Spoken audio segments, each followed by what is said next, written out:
ఇవాళ కేసీఆర్ గారు 14 ఏళ్లు పోరాడి కానే కాదు రానే రాదన్న తెలంగాణను చావు నోట్లో తలబెట్టి తెలంగాణ తెచ్చిన జాతిపిత కేసీఆర్.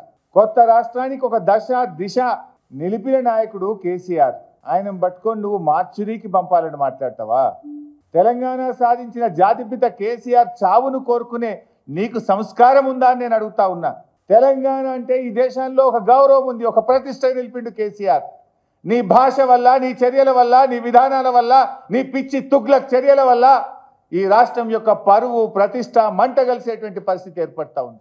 మేము శాసనసభలో, శాసన మండలిలో కేసీఆర్ గారి పట్ల రేవంత్ రెడ్డి చేసిన అనుచిత వ్యాఖ్యలకు మేము వాకౌట్ చేసినాం. వాకౌట్ చేస్తే నిన్న మాట మార్చిండు. మీరు చూశారు అసెంబ్లీలో. నేను కేసీఆర్ నన్లే బీఆర్ఎస్ పార్టీని అన్నా అని మాట మార్చిండు. ఒక్కసారి ఆ వీడియో చూద్దాం. నేనే తప్పు మాట్లాడిన అధ్యక్ష. ఏమన్నా నేను ఆనాడు మీరు అధికారంలో ఉన్నారు, స్టేచర్ ఉండే, తర్వాత ప్రతిపక్షం స్టేచర్ పడిపోయింది, ఆ తర్వాత గుండు 0 వచ్చి 8 డిపాజిట్లు పోయినాక మార్చురీలకు పోయిందని అన్న అధ్యక్ష. నేనేమన్నా అధ్యక్ష, అందులో తప్పేముంది అధ్యక్ష?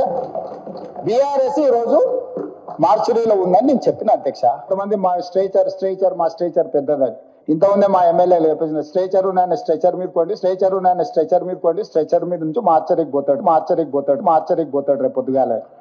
స్ట్రెచర్ ఉన్న ఆయన స్ట్రెచర్ మీదకి పోయిండు, అక్కడి నుంచి మార్చురీకి పోతాడు అని కేసీఆర్ గారిని ఉద్దేశించి ఏకవచనంతో డైరెక్ట్గా ఆయన యొక్క చావును కోరుకునే విధంగా రేవంత్ రెడ్డి మాట్లాడాడు.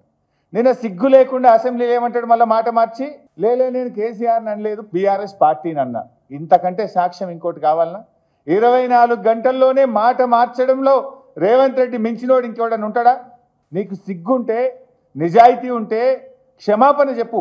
నేను తప్పుగా నోరు జారిన కేసీఆర్ గారిని మార్చురికి పోవాలని ఆయన చావును కోరుకున్నా అని జాతిపిత అయిన కేసీఆర్కు క్షమాపణ చెప్పు.